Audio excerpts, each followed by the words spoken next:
خلیفہ ثالث دوہرہ دماد رسول مظلوم مدینہ امیر المومنین حضرت سیدنا عثمان بن عفان کا دردناک یوم شہادت 18 ذی الحجہ 35 ہجری کو ہے۔ حضرت عثمان ایسے صحابی رسول ہیں جن پر سب سے زیادہ ظلم کیا گیا۔ تاریخ سے میں لڑنا نہیں چاہتا، اگر تاریخ کہے حضرت امام حسین کا پانی 7 دن تک بند رہا تب بھی ٹھیک، اور اگر کہے حضرت امام حسین کا پانی 10 دن بند رہا تب بھی ٹھیک ہے۔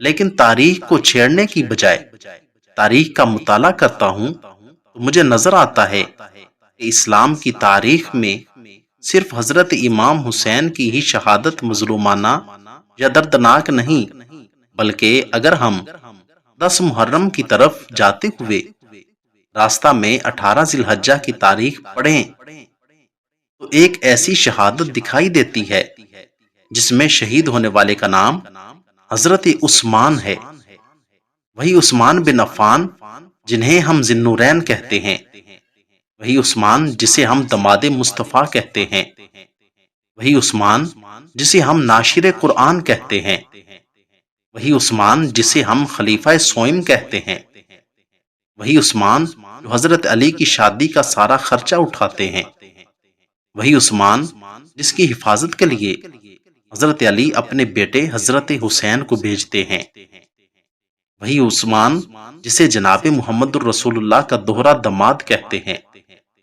خیر یہ باتیں تو یقیناً پہلے سے آپ کو معلوم ہوں گی، کیونکہ حضرت عثمان کی شان تو بیان کی جاتی ہے، حضرت عثمان کی سیرت تو بیان کی جاتی ہے، حضرت عثمان کے شرم و حیا کے تذکرے تو کیے جاتے ہیں، ان کے قبل از اسلام اور بعد از اسلام کے واقعات تو سنائے جاتے ہیں، لیکن بدقسمتی یہ ہے کہ ان کی مظلومیت کو بیان نہیں کیا جاتا، ان کی دردناک شہادت کے قصے کو عوام کے سامنے نہیں لایا جاتا۔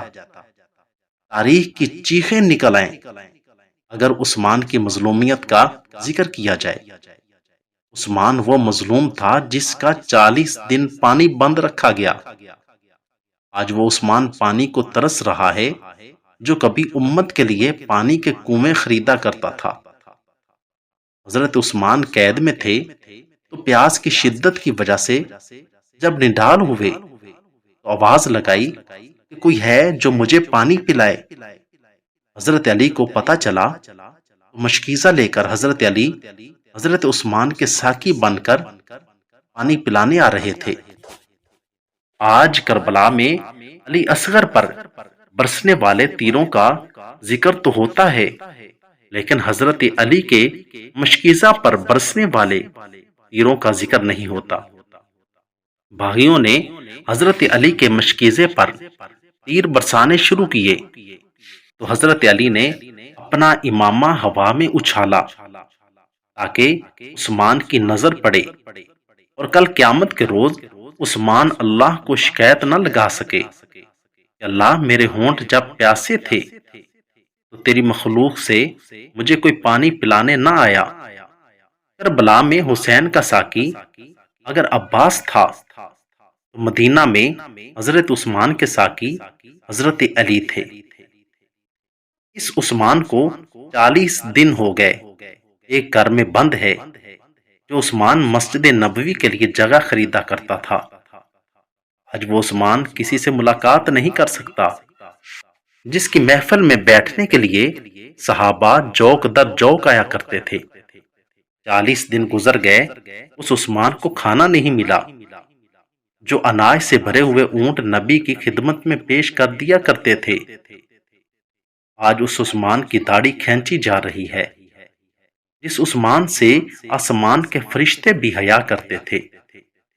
آج اس عثمان پر ظلم کیا جا رہا ہے جو کبھی غزوہ احد میں حضور نبی کریم صلی اللہ علیہ وآلہ وسلم کا محافظ تھا۔ آج اس عثمان کا ہاتھ کاٹ دیا گیا جس ہاتھ سے آپ کی بیعت کی تھی، وہ ہاتھ جس کے لیے حضور اپنا ہاتھ رکھ کر فرمائیں کہ یہ ہاتھ عثمان کا ہاتھ ہے۔ اے عثمان، میں تیری شہادت کو بیان کروں تو دل پھٹ جائیں، آنکھیں خون کے آنسو روئیں۔ آج اس عثمان کے جسم پر برچھی مار کر لہو لہان کر دیا گیا، جس عثمان نے بیماری کی حالت میں بھی بغیر کپڑوں کے کبھی غسل نہ کیا تھا۔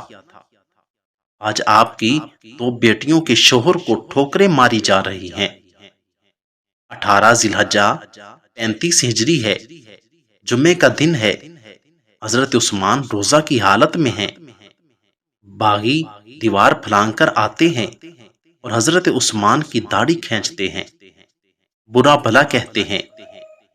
ایک باغی پیٹھ پر برچھی مارتا ہے، ایک باغی لوہے کا آہنی ہتھیار سر پر مارتا ہے اور ایک تلوار نکالتا ہے۔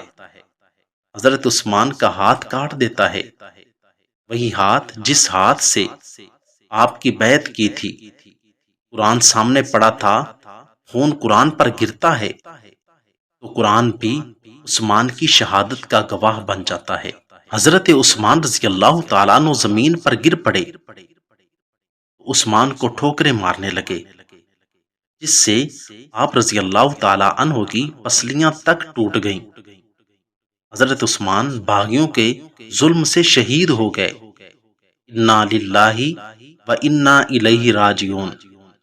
بدبخت صحابہ کے دشمنوں نے، جو کہ حقیقت میں صحابہ و اہل بیت کے بھی دشمن تھے، اور حقیقت میں وہ اہل بیت کے دشمن تھے، اگر دشمن نہ ہوتے تو حضرت علی کے اس مشکیزے میں تیر نہ مارتے جس میں حضرت علی حضرت عثمان کے لیے پانی لے کر جا رہے تھے۔ حضرت عثمان کو دردناک طریقے سے شہید کر دیا گیا۔ حضرت عثمان تو وہ تھے جن سے اللہ نے اپنی رضا کا اعلان کیا، اور حضرت عثمان بھی اللہ سے راضی ہو گئے۔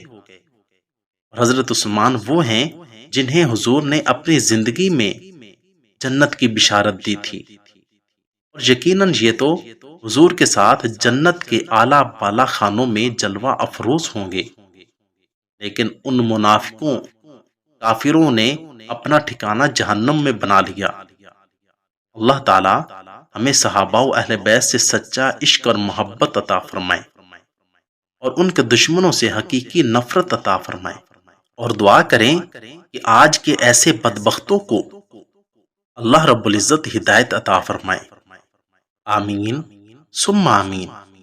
اگر آپ کو میری یہ ویڈیو اچھی لگی ہو تو ویڈیو کو لائک، چینل کو سبسکرائب اور ساتھ دیے گئے بیل آئیکن کے بٹن کو ضرور دبا دیں، تاکہ ہماری آنے والی ہر ویڈیو آسانی کے ساتھ سب سے پہلے آپ تک پہنچ سکے۔ شکریہ، والسلام۔